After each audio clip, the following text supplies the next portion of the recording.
हाँ तो मेरे प्यारे स्टूडेंट्स, आज हम स्टार्ट करने जा रहे हैं केमिकल काइनेटिक चैप्टर का लेक्चर सेकंड। इसमें मैं आपसे डिस्कस करने वाला हूँ, एक तो मैं एवरेज रेट ऑफ रिएक्शन को लेकर के बात करूँगा आपसे, और एक हम इंस्टेंटेनियस रेट ऑफ रिएक्शन को लेकर के डिस्कशन करेंगे। ठीक है जी।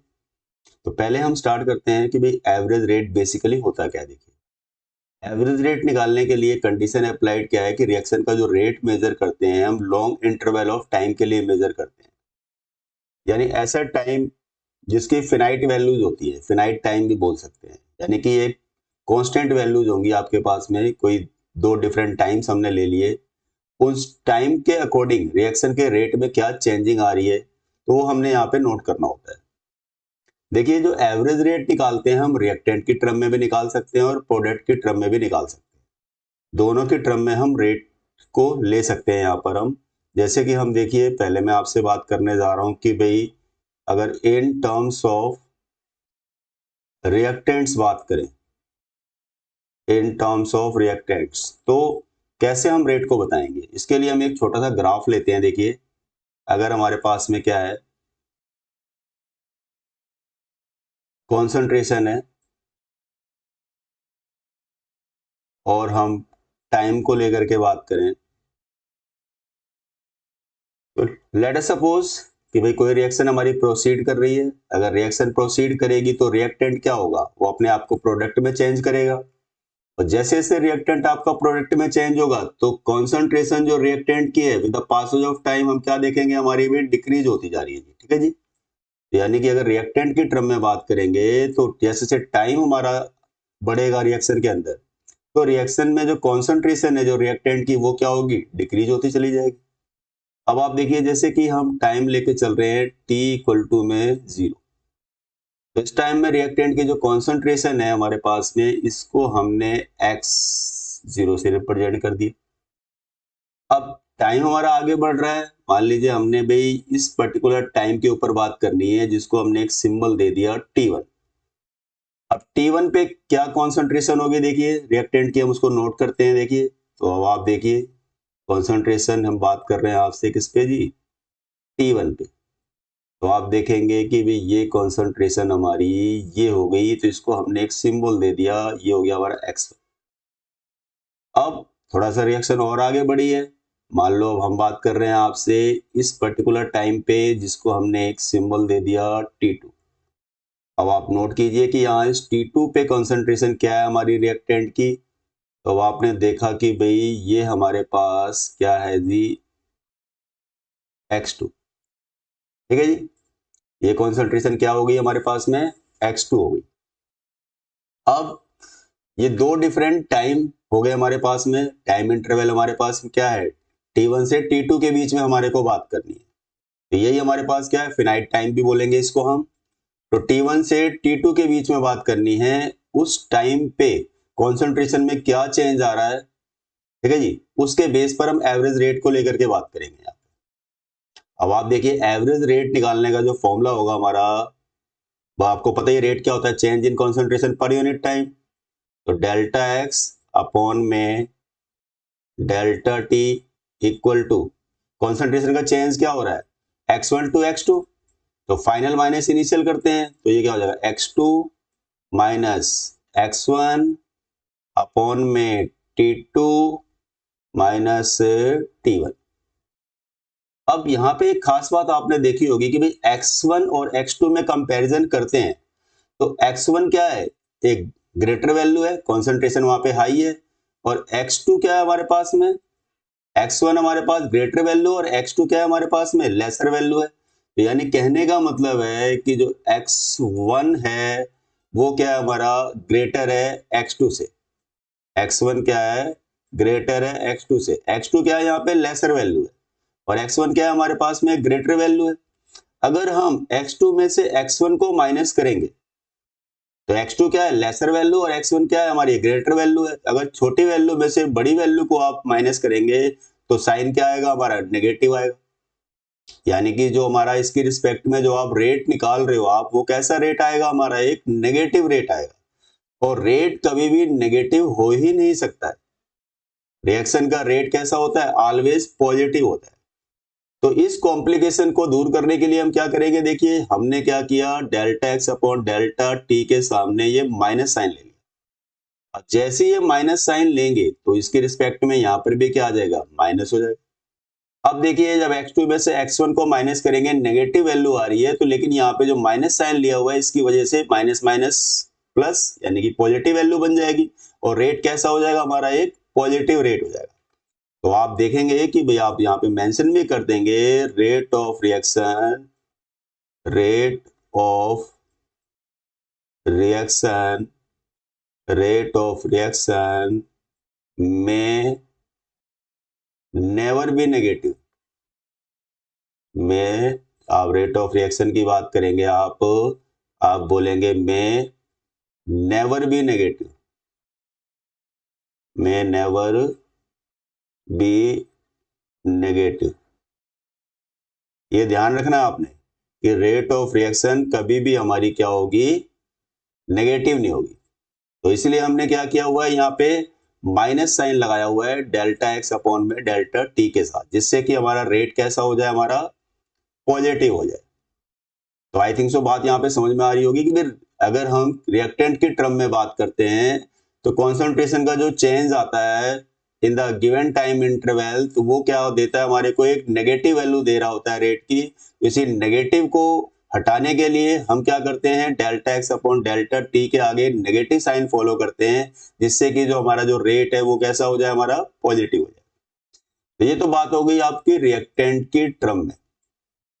अब इसी एवरेज रेट को अगर आप प्रोडक्ट की टर्म में निकालोगे तो कैसे निकालेंगे, अब वो देखना है हमारे को।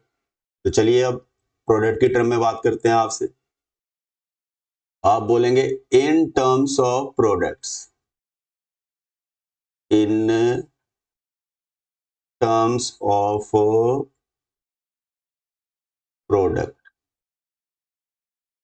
प्रोडक्ट्स को लेकर के बात कर रहे हैं। तो अब प्रोडक्ट्स की टर्म में बात करेंगे अगर हम, तो आपका क्या हो जाएगा, देखिए अब रेट हमारे को प्रोडक्ट की टर्म में लेना है जी।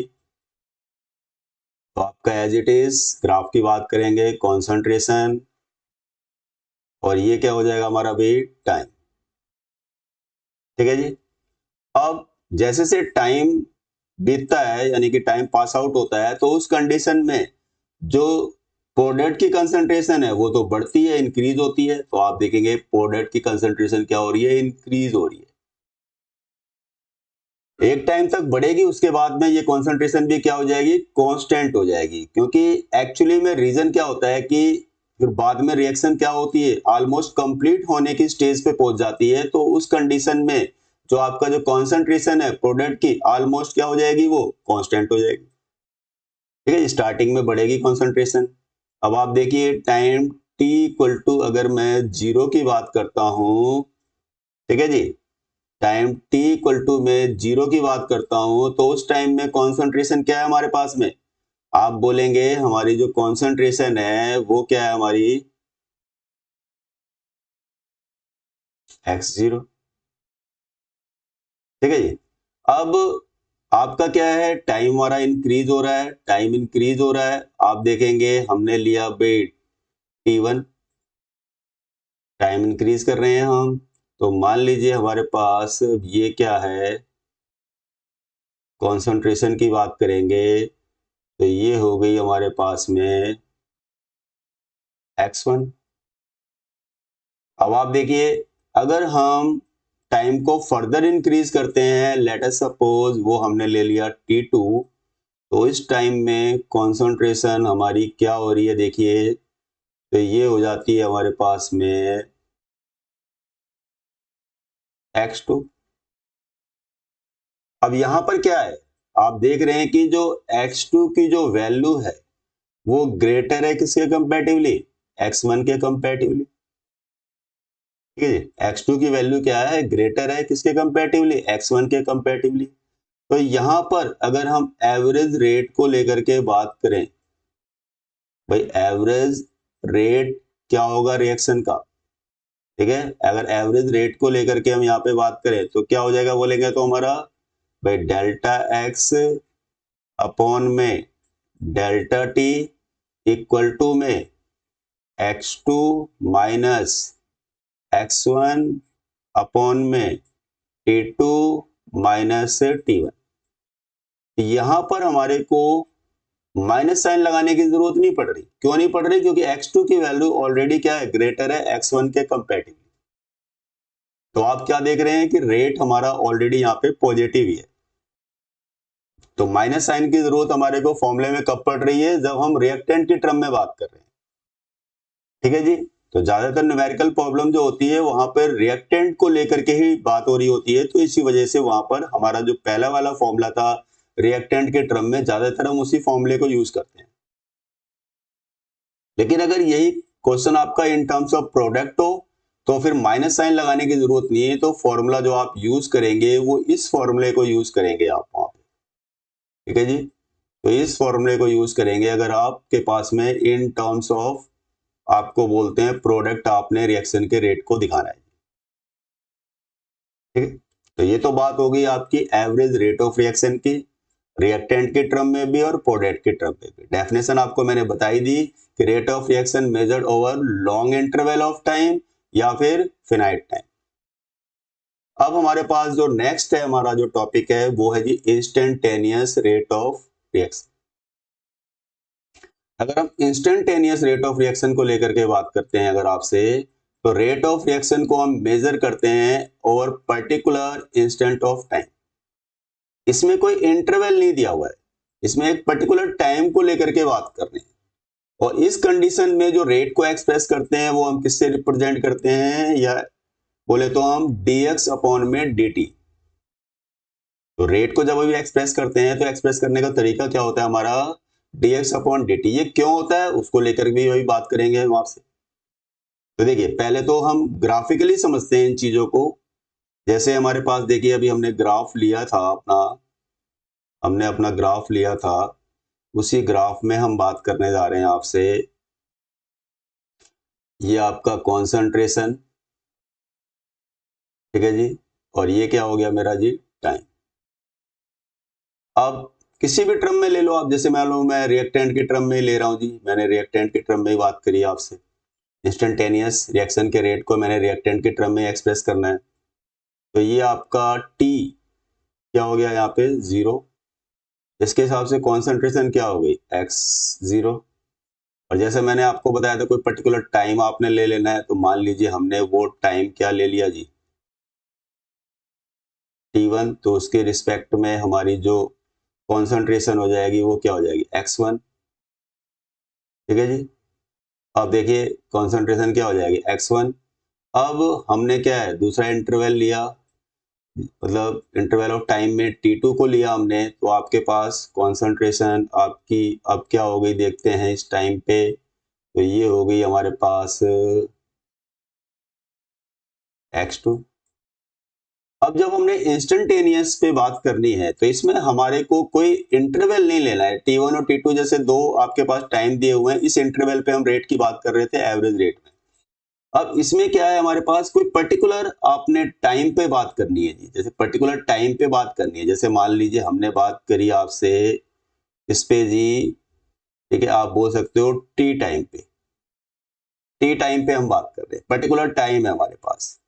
ठीक है जी, इस टाइम पे बात करनी है। तो यानी अगर हम पर्टिकुलर टाइम पे बात करेंगे तो आप बोल सकते हो कि भाई जो हमने अभी पहले लिया था डेल्टा एक्स अपॉन में डेल्टा टी की बात कर रहे थे एवरेज रेट में, तो उस कंडीशन में आपका जो डेल्टा टी है दैट इज इक्वल टू 0।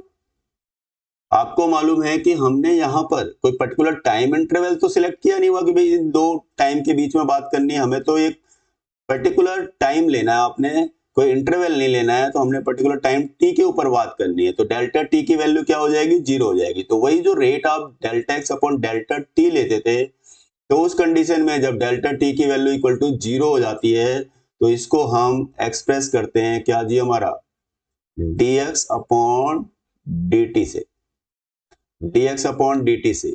और यही हमारा dx अपॉन dt ही क्या कहलाता है फिर हमारा, आप बोलेंगे इंस्टेंटेनियस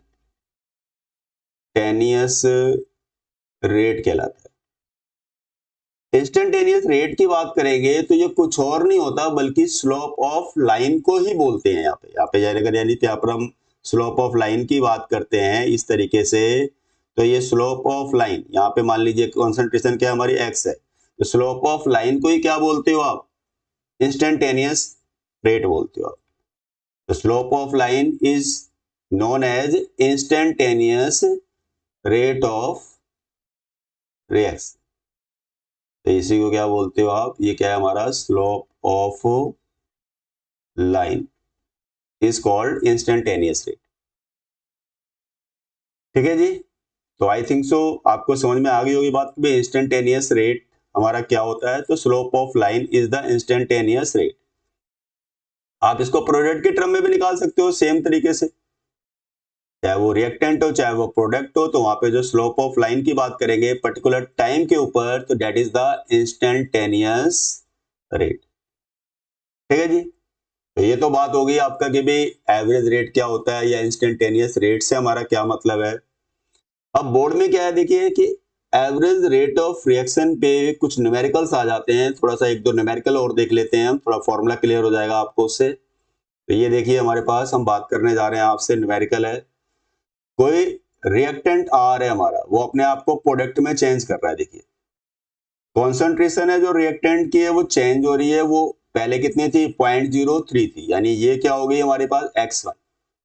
और बाद में ये चेंज होकर कितनी हो गई है? 0.02 हो गई है, यानी 0.02 से मतलब हमारा क्या है यहाँ पर? x2। इनिशियल टाइम t1 जो है जिस पे x1 कंसंट्रेशन है, तो t1 तो आपके पास रिएक्शन अभी हुई नहीं है स्टार्ट, तो t1 इक्वल टू क्या लेके चलेंगे आप? 0। और t2 क्या बोल रहा है आपको? कितने टाइम, सेकंड टाइम जो बोल रहा है जिसपे कॉन्सेंट्रेशन 0.02 हो गई थी, तो वो हमारे पास टाइम बोल रहा है आपको 25 मिनट यहाँ पर। और ये वैल्यू किसकी वैल्यू है बोले तो? हमारी भाई T2 की वैल्यू। देखो रिएक्टेंट की टर्म में ही बात हो रही है हमारी, तो रिएक्टेंट की टर्म में जब बात करेंगे हम, तो हमारा फॉर्मूला क्या होगा? आपको मैंने बताया था कि डेल्टा एक्स अपॉन में डेल्टा टी, माइनस साइन के साथ फॉर्मूले को फॉलो करना है आपने। माइनस क्या हो जाएगा हमारा? x2 माइनस x1 अपॉन में व्हाट? T2 minus T1। ठीक है जी। तो ये हमारा फॉर्मूला हो गया हमारा इसके केस में in terms of reactant average rate के फॉर्मूले की बात कर रहे हैं यहाँ पर। इक्वल टू क्या हो जाएगा? माइनस, और ये हो जाएगा आपका x2 की वैल्यू कितनी है बोलिए? x2 की वैल्यू कितनी है? 0.02 है। माइनस x1 की वैल्यू कितनी है? 0.03 है। और आपका T2 माइनस T1 0 है। T1 तो चाहे तो आप T2 माइनस T1 को डायरेक्टली आप 25 लिख सकते हो, लेकिन चलो मैं अभी फिलहाल लिख देता हूँ 25। ये वैल्यू हो गई, और ये क्या हो गई? 0 हो गई। और ये आपके पास यूनिट किस में है जी? मिनट में है। और ये ऊपर वाली ये यूनिट दे रखी है मोलर में दे रखी है। अब आप देख लीजिए, अगर ये माइनस साइन नहीं लगाते तो ये आपके पास जो वैल्यू आती है वो क्या आती है हमारे पास? 0.01, और ये नेगेटिव वैल्यू आती है आपके पास। लेकिन ये हमने माइनस लिया हुआ है, तो इसका माइनस का बेनिफिट ये होगा हमारे को कि वैल्यू क्या हो जाएगी हमारी भाई? पॉजिटिव हो जाएगी। माइनस माइनस प्लस हो गया, देख लो आप। तो ये पॉजिटिव वैल्यू हो जा रही है 0.01 अपॉन में 25। ठीक है जी। तो आप इसकी कैलकुलेशन कर लेंगे, आप कैलकुलेशन कर लोगे, कोई दिक्कत नहीं है। 0.01 को 25 से आप डिवाइड करेंगे तो फाइनली वैल्यू आ रही है आपकी 4 इंटू में 10 की पावर माइनस 4। ठीक है जी। 4 इंटू 10 की पावर माइनस 4, ये आपकी बन रही है मोलर। और यूनिट टाइम किस में था? मिनट में था, तो मोलर पर मिनट। ठीक है जी। तो ये आपकी कैलकुलेशन का ये रिजल्ट आ गया जी। अब इसको अगर आपको सेकंड में चेंज करना है, जैसे आपको बोल रहा है कि आंसर बताइए both in minutes as well as in second, तो सेकंड में चेंज कर लेते हैं। इसका सेकंड पार्ट सेकंड में बोल रहा था करने के लिए। इन सेकंड्स अगर आपसे बात करते हैं इन सेकंड्स, तो हमारे को क्या करना है बोलिए? सिंपल सी बात है, जो आपने लिया हुआ है 4 इंटू में 10 की पावर माइनस 4 है, मोलर पर मिनट है, तो आप इसको क्या करेंगे? मोलर पर सेकंड में कन्वर्ट कर लेंगे। 1 मिनट में 60 सेकंड होते हैं, तो ये आपकी सेकंड में बात आ जाएगी। ठीक है ना? तो मोलर पर सेकंड, तो इसको कैलकुलेट करेंगे आप, तो फाइनल आपका जो आंसर निकल के आएगा वो आएगा हमारा 6.7 इंटू में 10 की पावर आपका निकल करके आएगा -6। तो ये यूनिट क्या बन जाएगी, मोलर पर सेकंड बन जाएगी। तो आपने देखा कि भाई हमने ये एवरेज रेट निकाला है किसकी टर्म में, आपने रिएक्टेंट की टर्म में यहाँ पे फाइंड आउट किया हुआ है, और जो यूनिट आपने फॉलो करनी थी टाइम की वो मिनट में भी लेनी थी और आपने सेकंड में भी लेनी थी। ठीक है जी, तो ये तो बात हो गई हमारी। आ गया होगा न्यूमेरिकल समझ में। एक न्यूमेरिकल और देख लेते हैं। देखिए हम आपका जैसे देखिए कोई रिएक्शन दे रखी है टू वे, उसको बोल रहा है प्रोडक्ट में कन्वर्ट कर रहे हैं। ए की जो कॉन्सेंट्रेशन दे रखी है वो बोल रहा है कि भाई डिक्रीज हो रही है 0.5 मोल पर लीटर से 0.4 मोल पर लीटर 10 मिनट्स के अंदर। आपको क्या बताना है यहाँ पे, भाई रेट बताना है। तो आप सभी को मालूम है कि यहाँ पर जो इनिशियल जो कंसंट्रेशन है जो x1 है वो क्या हो जाएगी वैल्यू 0.5, ठीक है जी, मोल पर लीटर। अब जो x2 है वो क्या हो जाएगा बोलेंगे तो हमारा 0.4, ये क्या हो जाएगा मोल पर लीटर। अब T1 तो आपको पता ही है क्या होगा भाई, 0 ही होगा। ठीक है जी, 0 मिनट की बात करेंगे यहाँ पर हम। और T2 क्या होगा बोलेंगे तो हमारा, आपको बोल रहा है 10 मिनट्स को लेकर के बात कर रहा है। अब आपको फॉर्मूला मालूम है रिएक्टेंट के टर्म में, डेल्टा एक्स अपॉन में डेल्टा टी माइनस साइन। हाँ, इसमें एक बात और देखने वाली है कि यहाँ पे स्टोइकियोमेट्रिक कोफिशिएंट की वैल्यू दे रखी है रिएक्टेंट के लिए 2। अगर स्टोइकियोमेट्रिक कोफिशिएंट दिया हो तो जो रेट आप जो निकाल रहे हो आप उसे उस स्टोइकियोमेट्रिक कोफिशिएंट से क्या कर देते हैं, हम डिवाइड कर देते हैं अगर दिया हो तो। पहले वाले केस में नहीं दिया हुआ था लेकिन इस केस में दिया हुआ है। तो ये क्या हो जाएगा आपका 1/2, माइनस साइन तो फॉलो करेंगे ही आप। तो ये हो जाएगा x2 माइनस x1 और ये हो जाएगा आपका T2 minus T1। I think so इतनी बात समझ में आ गई होगी सभी को। इसको थोड़ा सा आगे बढ़ाते हैं। देखिए तो ये हो जाएगा -1/2 और ये x2 कितना है बोले तो हम 0.4 है और x1 की वैल्यू कितनी है जी 0.5 और यूनिट आपको क्या दे रखी थी यहाँ पर, मोल पर लीटर। ठीक है जी, अब आप आगे चलते हैं। देखिए T2 क्या है हमारा बोले तो हम 10, T1 कितना है 0 ही दे रखा था आपको और टाइम किस में दे रखा था आपको, मिनट्स। ठीक है जी, तो ये आगे आप इसको सॉल्व कर लेंगे तो ये हो जाएगा आपका क्या जी, माइनस का 0.1। ठीक है जी, ये हो गया आपका और ये तो अपॉन में 10 हो ही गया और ये क्या था आगे माइनस का 1/2 था और आप देख रहे हैं मोल पर लीटर और ये मिनट। तो माइनस माइनस तो प्लस हो ही जाएगा आपका। और इसके बाद फाइनली आप बताइए कैलकुलेट करके भाई इसका रिजल्ट क्या आ रहा है, आपको क्या आंसर निकल करके आ रहा है, निकाल सकते हो आप। सॉल्व करो फटाफट और मैं आपको बता देता हूं कि आपका आंसर जो निकल करके आएगा 5 इंटू में 10 की पावर -3 निकल करके आना चाहिए। यही आपका राइट आंसर है, मोल पर लीटर और मिनट यानी कि ऊपर जाएगा तो मिनट का इनवर्स। तो आई थिंक सो आज की डेट के ये दोनों टॉपिक आपको क्लियर हो गए होंगे कि भाई इंस्टेंटेनियस रेट क्या होता है, एवरेज रेट क्या होता है और फाइनली आप एवरेज रेट पे न्यूमेरिकल को किस तरीके से अप्लाई कर सकते हो। तो आगे के की बात हम नेक्स्ट लेक्चर में करेंगे। फिलहाल आज के लिए इतना ही, इसे नोट डाउन कर लीजिए आप।